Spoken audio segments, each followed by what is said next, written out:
Dave Anderson here with the Fisherman magazine. It's January 11th. These are your headlines. First of all, we're going to be at the Narragansett Surfcasters Surf Day this weekend. That's the 13th. Hope to see you guys there.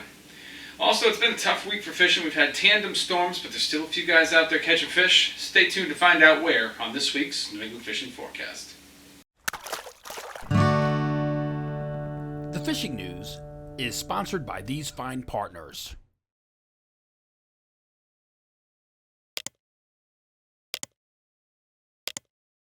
Before we begin, we've got a few news items for you guys. The first one is about that Narragansett Surfcasters Surf Day. That's going to be this weekend, Saturday, the 13th of January. It's going to be at the Narragansett Community Center. That's on 53 Mumford Road in Narragansett. It's going to run from 8 a.m. to 2 p.m. I think it's $8 at the door, which is a nice cheap price. And they really pack them in there. They've got lots of plug builders there. They've got some soft plastics guys. They've got some charter guys. They have an amazing antique lure display on hand. And man, I mean, it's really well attended. Lots of great stuff. And the Narragansett Surfcast is also a great club. I actually spoke there about 2 months ago. And I mean, it's just, I've spoken there numerous times. And it's always, I just feel like these guys are really hardcore fishermen. And they're also really good guys. So definitely want to check that out. And for $8, you really can't miss. So I hope to see you guys there. You can also renew your Fisherman magazine subscription there. We'll be giving away the two giveaways that we've got this year. We've got the SureHold $20 gift card, which you'll get in your email. And you'll also get an iPop from Tsunami, a little plastic popper, kind of reminiscent of the Stillwater Smack It. Great little plug. And we've got a variety of colors, so stop on by, check us out, and we'll get you signed up. Another thing I'd like to show you guys is just a quick montage of some of the flooding that's gone on in southern New England from this storm. It has been absolutely incredible. I was out driving around this morning and saw things I haven't seen in the 15 plus years I've been living here. Just incredible stuff, so check this out. It's really been a wild winter weather-wise, and over the past week we've experienced back-to-back powerhouse storms that battered our shores with huge waves and crazy coastal flooding. With the most recent storm, many areas saw the highest flooding they've seen since Superstorm Sandy. If that doesn't draw a line in the sand, I don't know what does. We received these wild shots of Scarborough, Maine from Rocco Risbara. They show a coastal neighborhood inundated by flooding, including a house that's completely surrounded by water. Drop down into eastern Rhode Island, here's the bridge at Sapowit Marsh. Usually 8 feet above high tide, it's completely overwashed and covered with debris. Albie fishers might recognize the jetty at Sakonnet Point, and those who know it can attest to the fact that waves clearing the top of the break wall is an extreme rarity. Angry seas were the norm no matter where you traveled on Wednesday morning along the New England coast. Check out the village behind Matunic State Beach. It's basically mobile home soup. And here's Watch Hill, the town, the marinas, beaches, completely overtaken by the Atlantic. This has to be one of the wildest photos from the storm. Shared by ledge-lured bucktails, this is Block Island with a towering wave threatening in the distance. Even up in Providence, we saw a lady fishing the current running down Branch Avenue next to the Mickey D's. Makes you wish there were more spots this close to fast food. Freshwater rivers were also overwhelmed by massive rains across the ocean state and throughout New England. Even extreme western Long Island Sound got in on the action. Here's a shot of the aptly named Water Street in Norwalk, Connecticut. And with another big storm with flooding potential on the way Friday night, there seems to be no end in sight. And lastly, we've got the giveaway, which is ongoing. You guys know the drill by now. We're going to give away this prize pack here. This one's going to wrap up on the 26th of January, so we're closing in on the end. And basically, it's just got to show you holding your fish. And it's got to be recently caught. It can't be from the summertime. Beyond that, I don't really care. If it was caught on vacation down in the Bahamas or if you caught it down the street from your house, doesn't matter to me. It could be saltwater, freshwater, ice fishing, fly fishing, surf fishing, whatever. Send them in to me at danderson@thefisherman.com or text them to the number on the screen. And the only thing is just make sure you give me the details. So tell me who you are. Tell me about the fish, how big it was, something about the catch, any other pertinent details you think are relevant. And get them in to me. I will pick a winner on the 26th, and we'll probably get you in the magazine as well. So send those in, and we'll do some good things with the picks. Now, jumping over into the reports, we'll start things off with the freshwater synopsis. This week was a challenge. We had a big snowstorm. We had this crazy storm on Wednesday night, and it's really kind of messed things up. So, we had the snowstorm, and depending on where you live, you might have gotten like 14 or 15 inches like my mom got up in Worcester, or you might have got 4 inches like we got down here on the coast, or anywhere in between. But it also was cold enough to add a lot of skim ice to the equation. So any of these smaller ponds, even some of the big ponds that are down in the valleys, they were all skimmed over, and some of them had not walkable ice, but ice you couldn't break with a boat. So it really shut things down, making it impossible for guys to fish really at all. That kind of made people have to concentrate on like the really wide open bodies of water that were too wind blown to freeze over, or places with current. We heard some good things from some of the rivers. I heard some good bass fishing from like Agawam Mill Pond out in Wareham, Massachusetts. But now what's going to happen? Those places that had the current are going to be like raging torrents now from the 3 to 5 inches of rain that we got last night. It's a little bit of a challenging time right now overall. I did hear about some nice smallmouth that were caught right before the snowstorm. That was out on the Cape. Good fish, up over 5 pounds, which are absolute giants as far as I'm concerned for smallmouth. And we heard about some guys getting some nice trout out in Sheep Pond out on the Cape, and then various little things from Rhode Island. Some guys getting some white perch in some of the reservoirs. Also some nice trout still coming out of the stocked reservoirs in Rhode Island. And then over in Connecticut, the rivers had come down a little bit, and that was opening up the possibility for some panfish in the coves of the Connecticut River, some good pickerel fishing, and lots of stocked bodies of water in Connecticut as well that were producing fish. But now, things have changed again. We dealt with the skim ice, which shut it down this week. That's probably mostly gone after last night's crazy wind and wild rain. But now we're going to be dealing with high rivers and blown out coves and everything else. So hopefully things will stabilize, but honestly it doesn't look like they're going to. We get another major storm coming in Friday night into Saturday, so hey, we'll see, but I think this is going to be a challenging time for freshwater fishermen. Moving over into the regional reports now, we'll start things off with James Jewkes.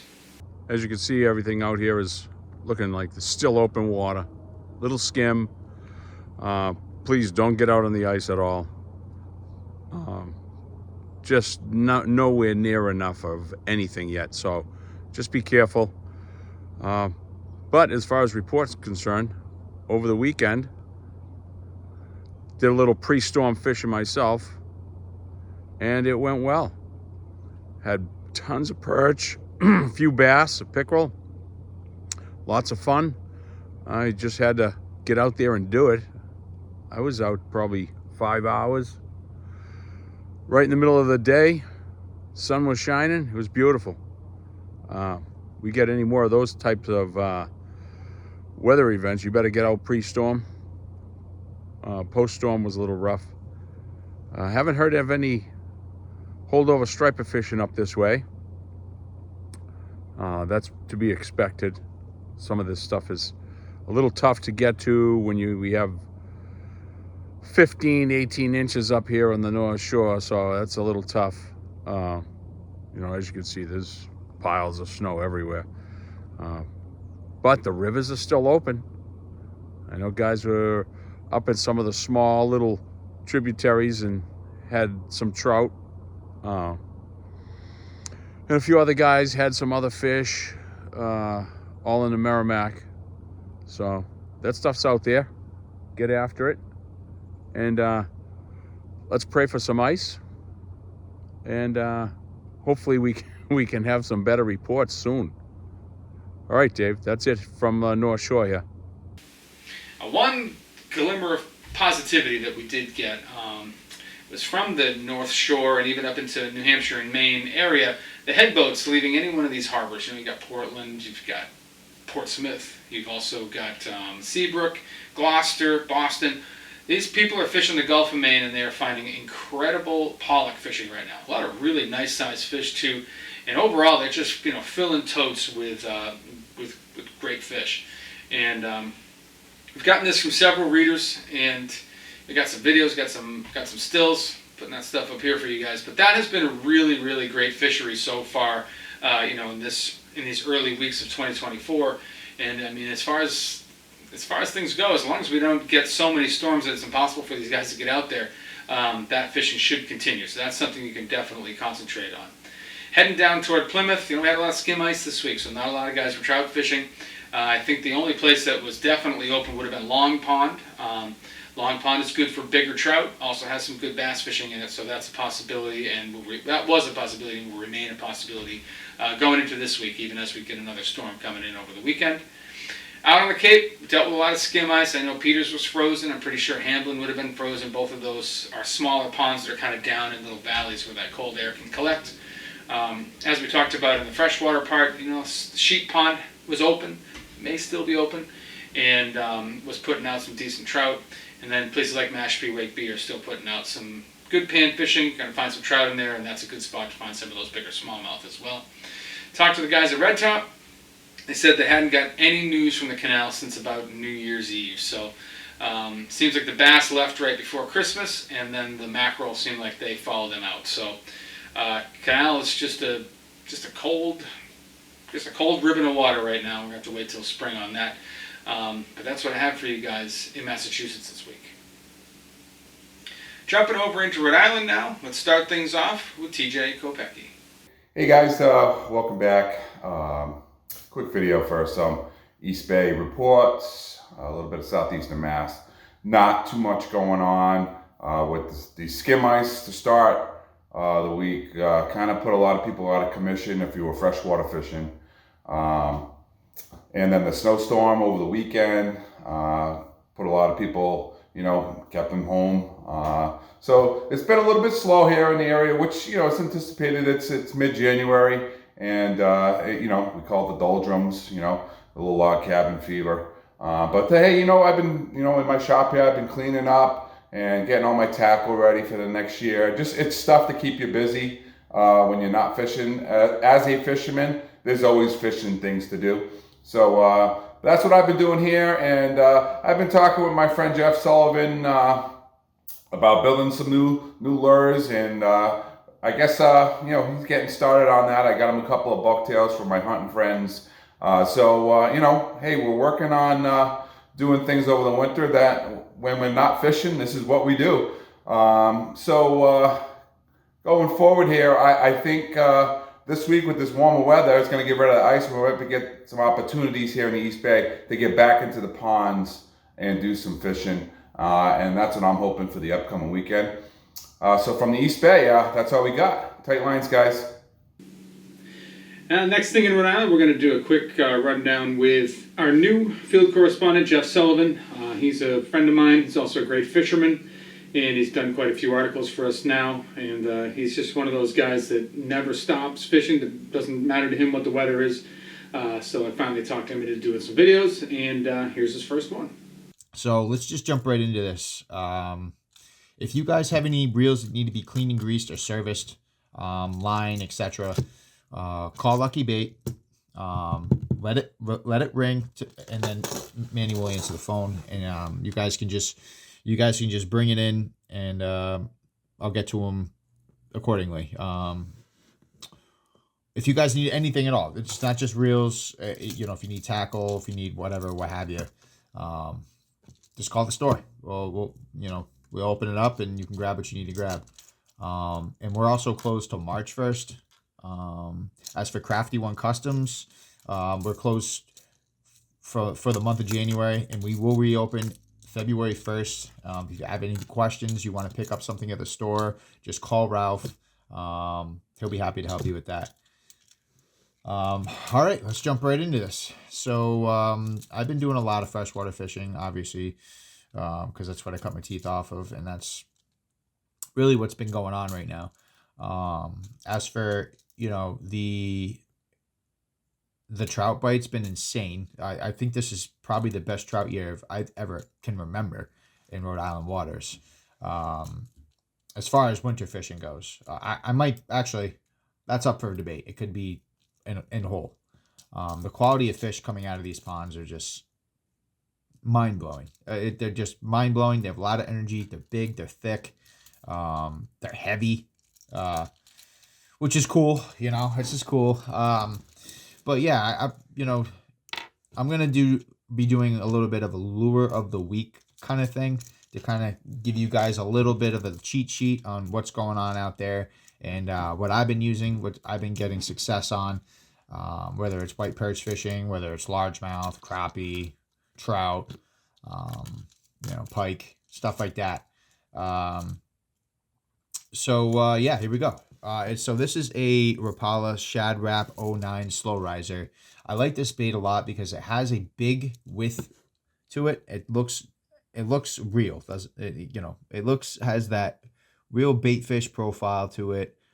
It's got that shimmer to it, which I like. Adds an attractant. And I'm a big fan. I never used to be, but I'm a big fan of these eyes, of Rapala's eyes. I don't know if you guys can see that. But I think, with the action of a lure, gets fish to react to it. But I think with the eyes, it really gets them to hone in on that bait, and it really gets them to eat and crunch that bait with authority. So I don't know. I just think this bait's awesome. It's just been catching me trout left and right. White perch will eat it. Largemouth love it. I like to fish this over shallow grass lines and shallow grass areas. Even boulder fields, like shallow boulder fields, during when the sun's up during the day and it's warmer, those warmer days, I like to fish it in that situation. It really gets fish to eat. I like to use suspending baits, don't get me wrong, but when I'm in the shallow water, I don't need suspending baits. I can just use a slow rise. So it will slowly rise to the surface. They'll come up and grab it. It's no big thing. Also, what I like to use is little finesse shads, believe it or not. It's crazy from going from bass fishing where you're using 9-inch shads to, little finesse shads. White perch love this thing. I can't keep them off this thing. Smallmouth, crappie, you name it, we'll eat this. It's incredible. Just make sure when you have these, if you're using these small finesse jig heads, just make sure the hook's stout enough. I can't tell how many jig heads I bent out, and I was like, oh, these are great for what I'm doing. And then you hook up the shad, and it's not good. Also, I want to talk about soft plastic, and that's the Ron Z. I mean, you can't beat the Ron Z. You really can't. Freshwater, saltwater, brackish water, it doesn't matter. Pool water, the Ron Z is the Babe Ruth of soft plastics. I like putting this on a net head, so it has that. It can just bounce off the bottom. You can work it slow. Fish will just pick it up and just go. This bait has been really nice to me the last couple months. Over the last couple of years, actually, I should say. So let's talk weather. Look for your weather windows during the day. I mean, I just get up and go, but if guys are just picky with time, they don't feel like standing out there when it's cold. I get it. Not all of us want to freeze our ass off, but I tell you what, this is the time of year where you can get the biggest fish of your life. Any cast. You just don't know where they're going to be. I like fishing shallow places because I'll tell you what, those fish move a lot more than people think they do. But yeah, just pick your windows, go out there, pick the right baits that's been working for you. Confidence is key. If you have the confidence this time of year, just go with what your gut tells you. Like, I'm going to pick this up because I'm confident with it. It may not work in some places, but I'm going to use it until I get fish to eat it because I'm confident with it. But just go out there and use what your gut tells you to use, and just go with it and put in the time. The last couple of days, we haven't really had any open water. Before the storm was great. And during the storm, the pond just locked up, gave us some skim ice. And it was really tough to deal with. Try not to put my head through a wall because I hate skim ice. So I've just been tying bucktails for the striper season. I've just been doing a little experimenting and this and that. But yeah, so I'll talk to you guys next week. Report back in with what's going on, and tight lines, guys.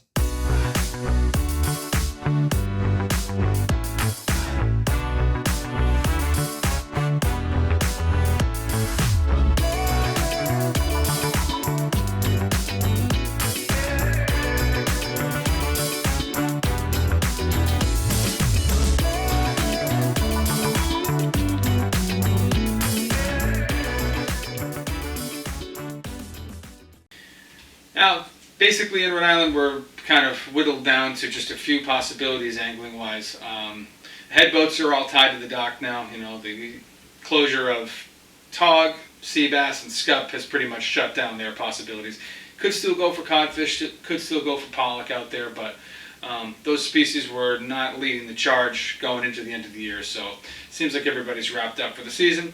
But what we do have is we have holdover striped bass fishing. We've got various freshwater options. Been hearing about pretty good holdover striped bass fishing. And these fish are starting to show up in places where, you know, it's maybe not typical to find them. So, like way up in the Taunton River, or way up in the Seekonk River, up in some of the coves off the bay, they've been finding some fish, and that's been consistent for the last 6 weeks. So either we've got more holdovers this year than we usually have, or we have more interest in holdover fishing. We've got guys blazing their own trails, which we always like to see, and they are finding some fish. I heard about some fish up in Providence over the last couple days, but you know, this storm, who knows? We had some crazy storm surge, and that might move those fish. Hard to say. But holdover fishing has been good. You also got the salt ponds down in South County, which are producing some fish as well. So overall, that's been a pretty viable source of event rod for guys fishing in Rhode Island. Other thing is freshwater fishing. We've been getting really good trout reports from from really across the entire state. And they did, or Connecticut, Rhode Island DEM did an exceptional job stocking for the winter season this year. They did those 10 ponds, and they did 3 more, and it has really translated to great fishing. We've been seeing fish coming out of Carbuncle Pond, we've been seeing fish coming out of the Melville Ponds, Stafford Pond, Simmons Mill, and a whole bunch of other ones. You can go to the DEM website and check out where they were stocked, and pretty much any one of those is going to be producing fish right now. Main thing is not a lot of guys are out fishing for them, so the fish are unpressured and they're hungry and they're aggressive, so fishing's been good. I did see from Jeff Sullivan, he had some white perch this week, which seems to be one of his favorite species. So he had some nice big slab perch this week, so that's another possibility. Let's toss it over now to Captain John Lee from JL Charters. How you doing? This is John Lee, JL Charters. I'm down in Narragansett, Rhode Island right now. And they've closed this road. It's probably been closed for hours. And we're kind of on the backside of this storm now. It's starting to come out of the west. But that was one hell of a blow.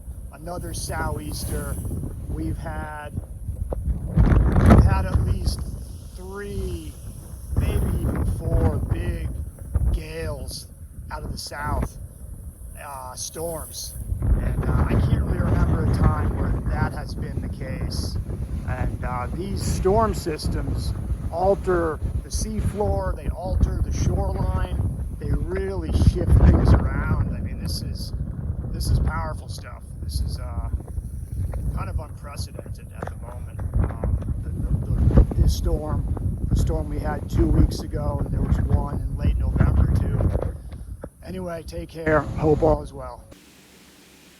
Crossing over into Connecticut now, things haven't changed too much from last week, other than the fact that the rivers are really starting to boil again because we've gotten so much rain and snow melt. Last week we were starting to see the rivers kind of coming down a little bit more, seeing some more trout results, and that's now in serious doubt. Also, we were seeing some fish coming out of the coves of the Connecticut River, but the river's definitely going to be blown out now. We've had just unbelievable rains over the last 2 days. I think some places got 5 inches of rain, which is, a lot of that water ends up in the Connecticut River. So the river's going to be high and dirty and full of debris, and probably a pretty tough place to fish. So that's left most guys fishing the ponds. There are, thousands of lakes in Connecticut, and the state does a great job stocking right through the wintertime. So you've got lots of possibilities there. You can go to Connecticut Deep website and find the one close to you that's been stocked the most recently, and you're probably going to find some fish. From now, let's toss it over to some of our field correspondents and hear what they're hearing. So we'll start things off with Rowan Lytle. Hey everybody, I'm here next to the absolutely raging Salmon River. We keep getting these deluges, obviously, and they keep blowing out the streams. The good news is that as the water falls, the fish should feed fairly well. Unfortunately, most of this warm weather window is probably going to be still very high. But as it cools down next week, there should be some decent trout fishing in all the Connecticut River tributaries. Waiting to see exactly how high the Connecticut is going to peak. I'm guessing it's going to get fairly high. There was, a good amount of rain up to the north. It may not end up completely flooding out. What little skim ice there was on the coves all left. Looking at next week and the colder temperatures and hoping that we do get some ice fishing opportunities. One of the other benefits of these heavy warm rains is if you were on some holdover striped bass before this, expect them to be feeding pretty well, particularly the larger ones. You might not get as many fish, but the larger ones do tend to eat well when we get freshettes like this. So that's the story. Still dealing with this high water as everyone is. Luckily up here inland, we don't have to worry about the coastal flooding as much, but hope everyone weathered the storm fine, and hopefully your basement sump pumps aren't having to work too hard like mine is. Now let's toss things over to Mike Roy from Real Cast Charters, fresh back from his tropical vacation.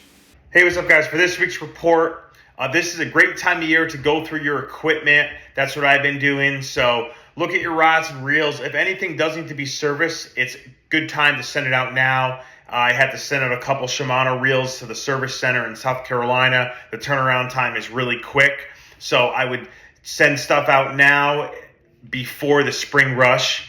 Also, it's a good time of year to look at your inventory and see what you need to order for next year while supplies are in stock and easy to get right now.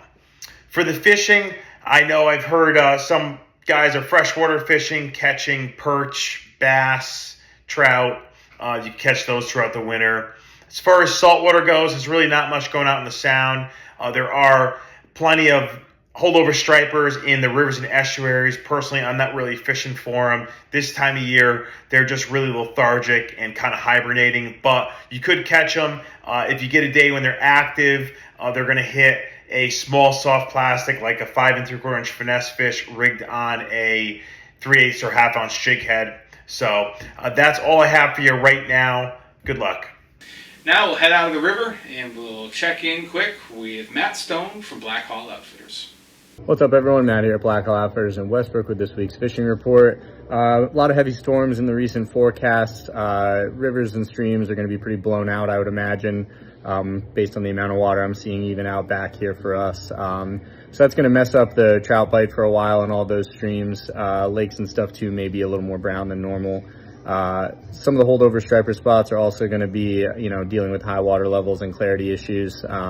So hopefully that calms down. Otherwise, it looks like a pretty active storm pattern ahead. So squeeze out time when you can, get out there, enjoy the outdoors. A lot of the same winter patterns are going to be prevalent here, with the obvious caveat that the big storms that we've been seeing recently are going to impact the water clarity and the fishing. Good luck, everyone. And we'll wrap things up in Connecticut with a check-in with Max Finch from Fisherman's World. This past week, we've seen fish to 40 inches caught in Norwalk River. Guys are chunking mackerel and herring. The herring have been spotty, but they're definitely around. The bass are stuffed with them locally, and then in the mouth of the Housatonic, there's been some herring showing up, and then all eyes are upriver. But if you guys want to fish locally, I will put some time in on the Norwalk River. The incoming tide seems to be the best. We've seen, fish in the slot range mostly still hanging around our local waters in the harbor and Norwalk River. Your favorite soft plastic, chunked mackerel, or chunked herring if you guys can get them. We just had all this heavy rain, and the Housatonic should be really good the next couple of days. Once the river flood starts to calm down and the water's really murky, they really put the chew bag on. Thanks and good luck. That's what I have for you guys, the reports this week. Hopefully you can find them inspiring to get out there. It's been tough, and basically looking for things to stabilize a little bit so that the fishing can kind of get back to where it should be at this time of the year. We're not seeing a lot of safe ice yet, maybe way north, but still a lot of open water fishing to do. You just got to pick your days. If you're not a subscriber to the Fisherman magazine, I highly recommend you head over to our website. That's thefisherman.com. You get a full taste of what we offer. We cover everything from Delaware all the way up to Maine. We also have travel pieces that reach outside of our core region. And we cover all the different angling disciplines. So it could be freshwater fishing from a kayak or boat, could be offshore fishing for tuna, could be surf fishing, could be fishing from a stand-up paddleboard. Could be wade fishing, the backwaters, could be anything. But we cover it all. We've got reports that cover it all. We've got videos on our YouTube channel that cover it all. And it's $29.95 for a year. You're going to get 12 issues, paper magazines sent to your house. You get 26 digital issues sent to your email box during the season from April to mid-November. That's $30. The best $30 you can spend in fishing. But if you're still not convinced after checking all that out, at the very least, give us a like and subscribe here on YouTube and hit that little bell thing down there so you get a notification every time we post something new. We appreciate you guys for watching, and we'll see you next week.